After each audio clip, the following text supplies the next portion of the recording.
Twinsburg Finance Committee meeting to order. Call roll. Scott Barr. Here. Sam Stupidi here.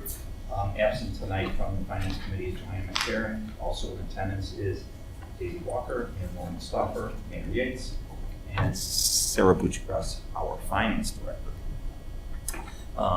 Audience participation. Jackson, anything? Okay. Nothing. How about approval of the April 27 Finance Committee meeting minutes? I make a motion that the minutes are approved as submitted. Okay. I'll second. All in favor? Aye. Aye. All right. Next, number 4, Sarah.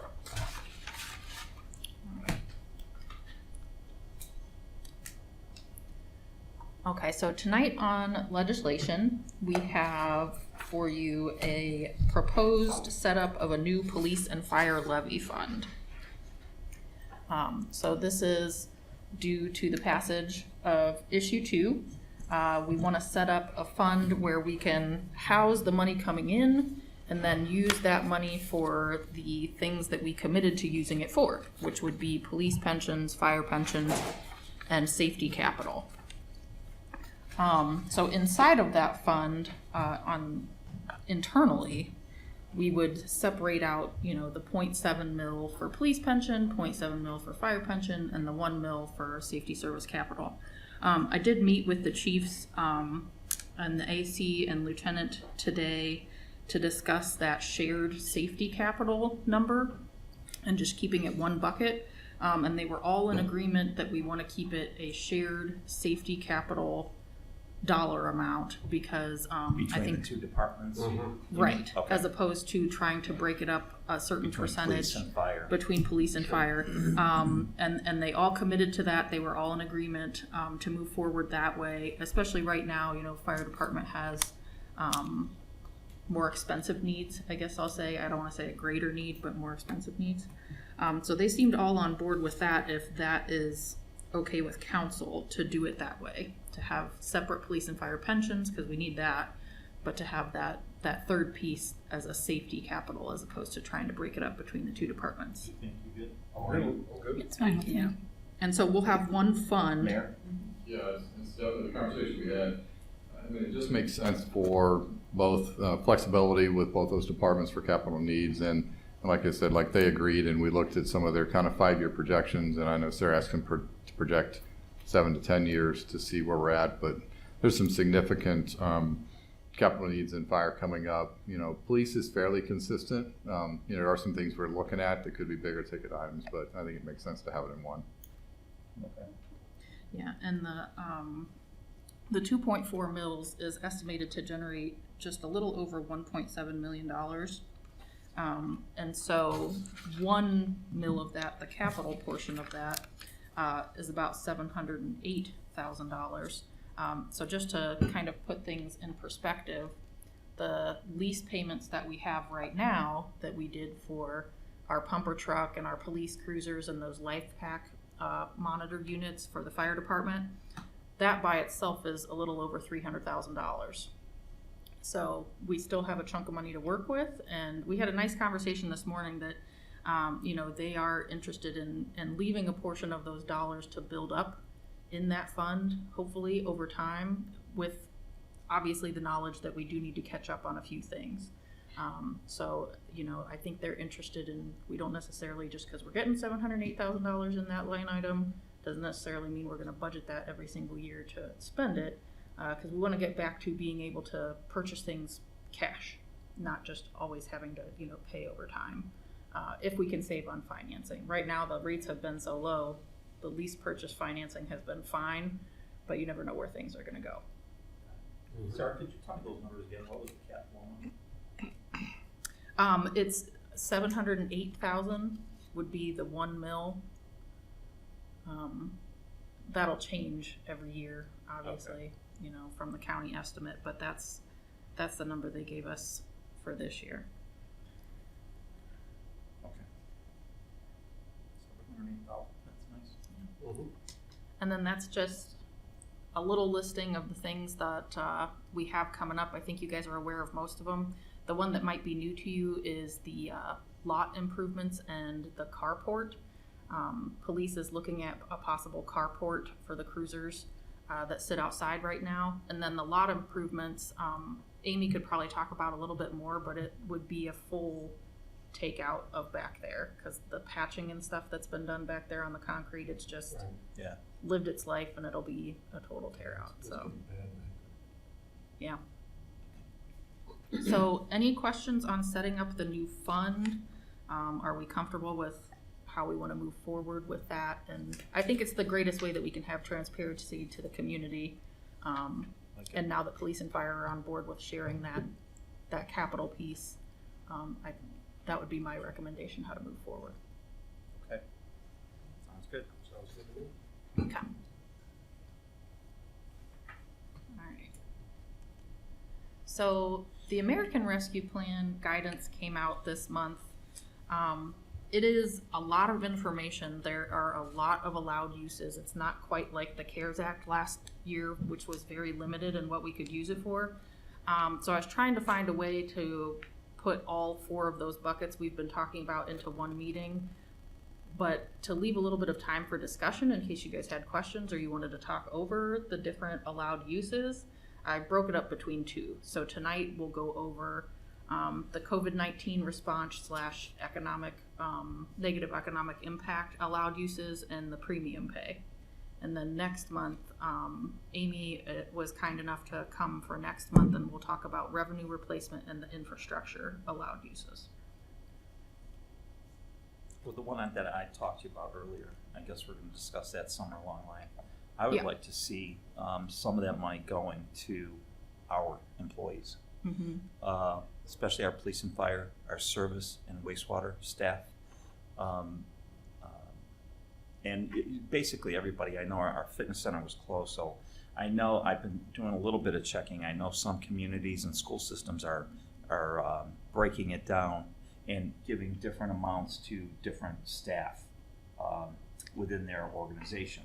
So some are maybe getting 2,000, some are getting 1,000, and it's all based on their what their job is and what they do.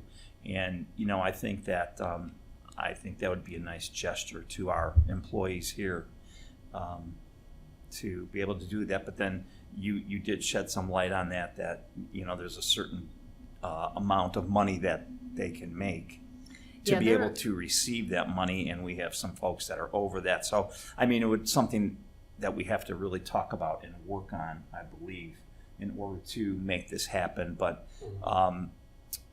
I think it should happen. I don't know how everybody else feels, but I would like to share that with them. And we'll get into it in a couple slides here. If you want, we can do that piece first, and then I can circle back to the COVID-19 response and the negative impacts. I didn't mean to change your thing up, but yeah, if you want to do that, that's fine. Yeah, we'll flip down there, and we'll come back. So the premium pay for essential workers, as you start looking into the guidance, hang on, I'm going to bring it up on my laptop because I can't see that far. It's fiscal recovery fund payments may be used by recipients to provide premium pay to eligible workers performing essential work during the COVID-19 public health emergency. So those are the 2 things that we've kind of been waiting on the guidance come out to get those definitions. And the eligible worker piece is folks that were in essential areas. So obviously, public health and safety staff, our police and fire, the service guys would probably fit in here, janitors and sanitation workers. So that covers your service and your wastewater guys that you were mentioning. But then there's also, they built in some flexibility to it that the chief executive of the localities can also add sectors to who can be approved. So I think that's probably a discussion that we can have ongoing. Again, these funds, there's not a rush like there was last year. So we can really plan this out and decide how we want to do and what dollar amounts. It's not like we have to get that piece decided today. And then the essential work piece of it, this was kind of important because it's work involving regular in-person interactions or regular physical handling of items that were also handled by others.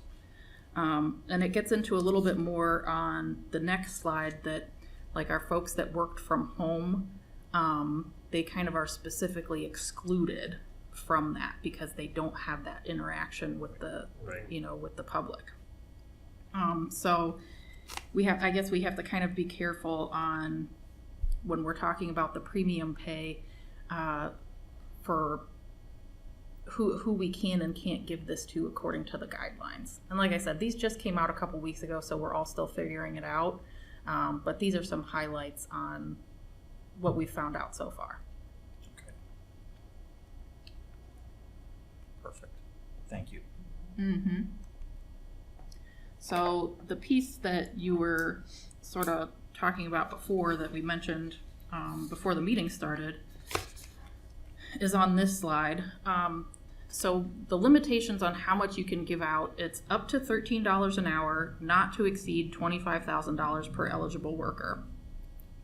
But the guidance is very structured towards giving this money to lower income folks who, were really in that high exposure area and maybe aren't receiving the greatest pay. That's the people that they're trying to capture. So they have this 150% of this specific number that the Department of Labor captures for essentially the average wage of an Ohio worker. And that number is $51,000, $51,500. Mm-hmm. So 150% of that is $77,265. That's that number. So if we wanted to give out premium pay for folks that make more than that amount of money, we'd sort of have to justify ourselves on these people are already making 150% of this average wage. Why do we want to give them more? It's not to say that we can't do it, but we have to come up with a way to justify a justification. And I from my understanding and what I've read thus far, it's a written justification. I mean, it's something that you'd have to turn in, You get a yay or a nay. Right. Okay, based on your justification. Yeah. Got it. So that's where you get into a little bit of a hard time with police and fire because a lot of those folks make above that dollar amount. And so you have to figure out how you're going to get money to them if you so choose. If that's the number one place we want to put some of those premium pay dollars, you'd have to come up with. Is there a question? No, I said pretty much all of police and fire. Oh, Make over them. Yeah. Well, and I read something in the paper of a school district using this money, and they, from what I understood, gave it to their administrators, the bonuses. So I think this could be it was up in Maslin, maybe? Yeah. I think we've got to be really careful. They got, I believe, a city in trouble. Oh. I believe that's not theory. I did a little bit of investigation. Yeah, I think this is going to be really difficult. So my justify. guess is that they were not using the funds out of this premium pay sector. Maybe my not. guess is that they were using one of the buckets that we'll talk about next month, which is the revenue replacement. Okay. Because that revenue replacement, and we'll talk about it, there's calculations that you do to figure out how much money did you lose because of COVID-19. And then that money you can use for, I think it's called normal governmental services. Essentially like stuff we'd use the general fund on, or, like one of their suggestions is road program, because they want to get people back to work. So if you spend more money on your road program, more guys come into your city to do work on the roads, and gals. So that would be my guess, is that they weren't following the premium pay, section, but maybe they were following that revenue replacement section. But I also don't know too much about the schools. I'm just looking at the government side of things. I just think it's going to be a tough. Yeah, I'd have to look into that. I'm really not sure. Yeah. Okay. Sarah, does this apply to part-time workers, seasonal workers, that will be getting an increase possibly? I have not seen anything that would limit the premium pay based on the number of hours that the employee works. I think they are eligible if Yeah. they're in the situation, I believe. Right. Yeah. I mean, I'd have to look through the documentation again, but I haven't seen anything that restricts it to full-time only, or, you know, only if you work such and such hours a week. Okay. Okay. All right, And so, then, thank you. the other thing about the premium pay is you get into, just to keep in mind, you get into pensionable pay.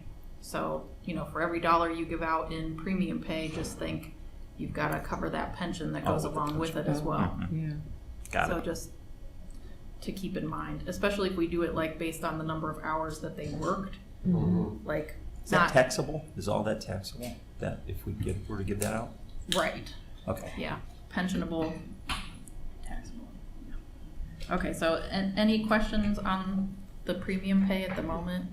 No. Like I said, we'll keep talking about that because we don't have to decide on that. Okay. Yeah, okay. All right, let's flip back over to the COVID-19 response or the negative economic impact.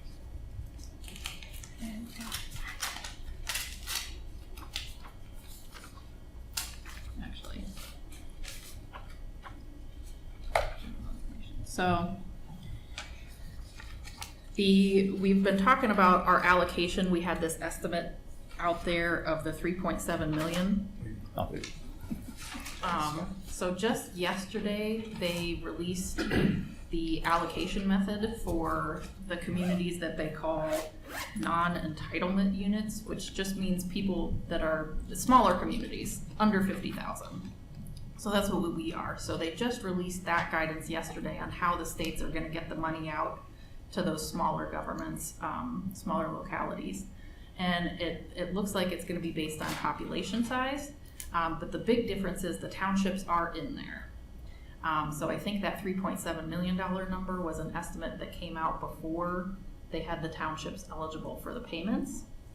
So I'm going to assume that our number is going to change. And we have not received the amount yet, the final amount. Like I said, that $3.7 million number was an estimate. And we'll have to wait for the state of Ohio to do their thing and tell us what the number's really gonna be. The reporting that we're gonna have to do, it'll be quarterly and annual. And then one of the nice things about this program is, like I said, we don't have to be in a rush. We have to have the money committed, obligated by the end of 2024, but we have till 2026 to actually cut the checks. So if we do use it for some sort of water, sewer, infrastructure type thing, Amy has plenty of time to plan it out, get the project done, and then she still has a little extra time to actually cut the checks as well.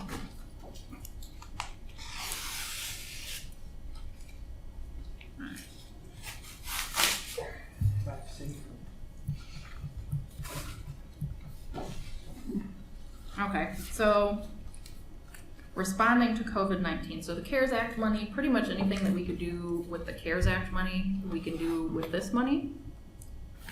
Oh my gosh, with my clicker. So all, you know, and then now that we have the vaccines out there, I guess it opens it up a little bit more because you can use it for the vaccine program, testing, contact tracing. Some of this stuff is more based on the counties, like the medical expenses, behavioral health care, public health programs, because those are things that are more at the county level, you know, Summit County Health Department. Not so much applicable to us. We don't run those kind of programs. But then they do have that piece in there about covering police and fire wages again, like we did last year with the CARES Act. The difference this year is you have to show that the people were primarily dedicated.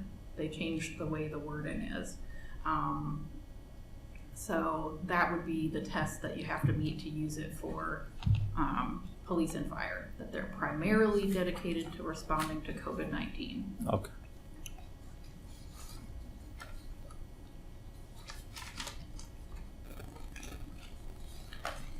Alright. The negative economic impacts, so there's a lot of these. I know one of the ones that got asked about a few different times last year with the CARES Act that we really couldn't do much with was the assistance to households. And there's some language in this act that does allow us to give cash assistance to folks for individuals. So food assistance, rent, mortgage utility. There's some specific things you have to do if you're handing out cash to individuals.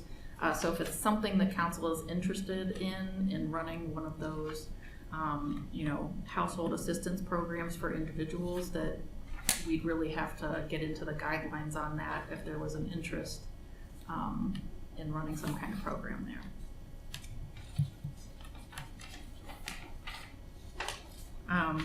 And then again, we can do the small business and nonprofit grants, just like we did last year. The one that I think might be most beneficial to us under this category is the rehiring of local government staff. So we do still have some people that are on layoff. Most of them have found other work, but we have those positions still open. So you can go up to your pre-pandemic staffing level. So we were at 182 full-timers. We're currently at 167. So there are a few jobs that it might be worth looking into, especially if we're gonna put some of the money into the infrastructure side of things, because we're still down in the building department and engineering departments. So, Excuse me. no, you're fine. It's not your intention to go back to 182, is it? No, and I don't think that's what Sarah's saying. I think when you look at what she was referring to in terms of infrastructure projects, I mean, our engineering department is down three bodies right now, and important bodies.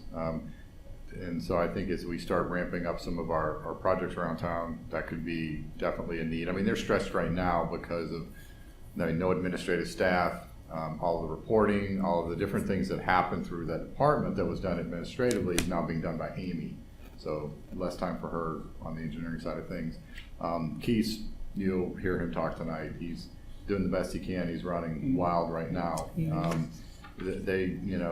think some of his numbers, last year maybe did $80,000 in permits. They're at 180 this month, for the same month. So Are we looking to increase that staff or bring? So we've budgeted. We budgeted for Jason to be full time. That's probably going to happen, and then we'll That have needs to to happen. kind of then we'll that's already been discussed and talked about. I think it's just the timing of when that's going to happen, and then really looking at his needs, going forward, because he's doing a lot more field work versus administrative work as a department leader. So trying to get him to enough staff to maybe balance that time.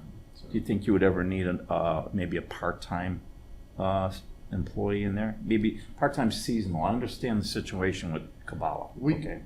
In the wintertime it wasn't as necessary, but he worked year-round. Yeah. And if we had a part-time seasonal that would work maybe spring, summer, and fall, I think that could be helpful to them. Yeah. That's just me looking from the outside in. I talked to him about a seasonal or intern or whatever you want to be, because a lot of their busy administrative work right now is the data input to the MyGov system. So they're trying to get, when things happen in the MyGov system, there's a framework and there's different things that have to be built and implemented. And if he's out running wild, they have a new administrative staff that's still learning. So, I think things will smooth out, but I did bring that up to him that, I would support a seasonal or or an intern or someone there that could help part-time if it was strictly database entry or different things that they could teach them to do, that maybe that would relieve some of the pressure off the rest of the staff. Okay, so we need an administrator in the Park and Rec department at some point, probably, or not. When you look at staffing of, we're kind of getting derailed here a little bit, but right, when you look at staffing of, say, the fitness center, right now, well, we had Jen, and basically Tyler and Brandon, and then we have a full-time lifeguard that's been helping also too. Well, Jen is physically now out of that department because she's swamped 50 hours a week trying to get ready for the summer programming that we do. We plugged Ryan in over there, but Ryan's staying pretty busy doing marketing and other stuff and helping out as when he can. And, you know, we had no full-time receptionists, and we used to have 2 or 3 of them. So that could be a hole that we might need to fill. And there is no administrative staff for Parks and Rec, which, you know, we had a part-timer working the desk, and then we had a full-time administrative staff for a period of time. So there's some things definitely we can look at, because I know, you know, Jen's just swamped right now, but she's doing great and, you know, keeping things afloat. Okay. And probably need somebody in service? So, Well, let's get back on track. How about we talk about this later? Yeah, Okay. we can do a whole, we Yeah, can that's probably a do a whole whole work session on discussion. some of that as we get deeper into what these, Yeah. you know, we can spend this money on. But, yeah, there's different holes that need to be plugged around the city. I agree. We need to talk about that, but let's get Sarah back on track. No, I'm okay. This was why I left it to the 2 buckets as far as the discussion goes. Because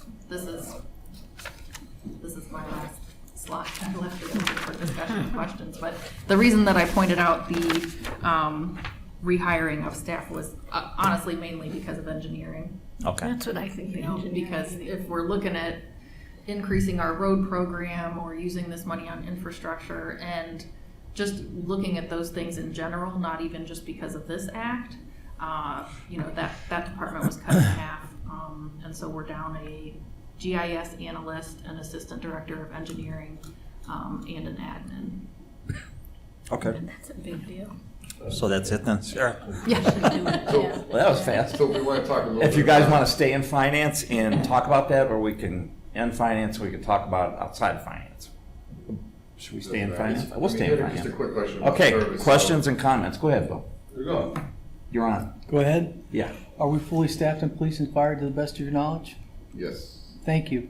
yeah. I mean, I think But you we're mentioned still service. working Didn't you towards. say service? We're working I said toward- that, but I think I know the answer to the question. Yeah, I'll make a comment Chris is about short. service, but I know fire, we still have that plan of working toward the 10 per shift. And so, you know, we're progressing toward that plan. We've had a couple of retirements, so we've been kind of filling those.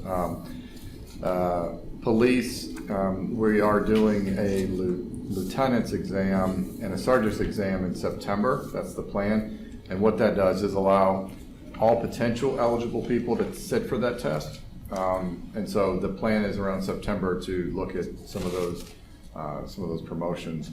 Then, service department, we have been interviewing and looking at getting a foreman. We need another foreman. Our 2 foremans are stretched. So We just got 2 now? we only have 2. Okay. So we had 3 and a superintendent. So who's missing? Joe So Kerrigan. that's- Ski Joe still there? Kerrigan retired, and Kenny is gone. Okay, so you got Ski So we got and... Ski and Dan. And that's it. That's it. So we're gonna bring up another foreman. So they've been interviewing. Now, are they all even? Right now, Or- they're all even. So, okay. Yeah. So nobody is higher than the other? They No. are. Okay. No. And that's kind of a organic kind of thing. We're kind of watching how that structure goes forward. So we're gonna continue to look at, the administration of the service department. But right now, you've got Chris and then 2 foremen underneath, and they would be a third foreman. So. And that 3rd foreman came from last year's reductions. So this Okay. rehiring of that person could fit underneath these funds. These funds to pay for that. You mentioned superintendent in service or in wastewater? And I said, well, I was talking about we're down the superintendent. So we never backfilled the superintendent in wastewater or service. So I know we need to look at a class 4. But that's how Kabbalah was getting paid out of building, right? Out of that superintendent line. Because he was the So was- superintendent. So was Kenny. Oh, he was? Yeah. Kenny was the superintendent. Kenny was superintendent. Oh. Yeah. At the same time Cabal was? Yes, okay. Oh, Yeah. boy, you could squeeze a lot of money out of one position there, buddy. I don't know if his title was actually superintendent, so I mean, because pretty soon after I came in, he went part-time. That's a cozy spot. Yeah. This is what But, he did yesterday. I know he was doing more utility coordination, but Got I'm it. not sure what the official title was at the Okay. time when he went part-time. It changed when he went part-time. No more questions. So yeah, so there's definitely some Next to a volcano that's active. look at service and some restructuring of service. And we do need superintendent, as we plan ahead for Chris's ultimate retirement from Public Works, we need to have a Class 4 operator. Yeah, how's that search going? That's a I don't know. difficult. 10-year one. I don't know if there's Going on much forever. going on with it right now. I mean, we're having a hard I'll time go get finding my maintenance license. guys. What's that? I'll go get my license. Another one? You're gonna Why not? be busy. That's what I wanted We to have say, nobody, another one, you just got one. Nobody that has any interest. had I know it. you mentioned at one point in time Dusted somebody else. lots on it. From wastewater? So we have a person that's Class 3 that has further certifications to be able to get to Class 4. Sure. And I think part of that is, making sure that whoever it is the right person to completely lead that department. With Chris gone, we'll have to decide on ultimately. Is there a date that Chris is gone? No, Okay. no, I just think That's he's good. projecting That's out. good. But that's still kind of a difficult position to find at Class 4. There, if I recall, there wasn't a whole lot of them in the state of Ohio. There's national searches for Class 4 Yeah, I've been looking at that forever. that go on. It's Wow. not an easy one to find. We can't find service maintenance guys right now, so Class 4 is gonna be really tough. Nobody wants to work right now. Yeah, I want to Too work. much unemployment money. yeah. Go to the career center? Yeah. But- Ask them if Okay, they look at the career is center. that it? Is there anything else under questions and comments? Sarah, nothing? Daisy? No. Scott? I'm good, thank you. Maureen? No. Bill? Mayor? David? Sorry I'm late. Okay. Jackson's gone. Oh, yeah. I guess we're good. Then, We need to get ice cream. it's adjourned. Our next meeting will be on June 22nd.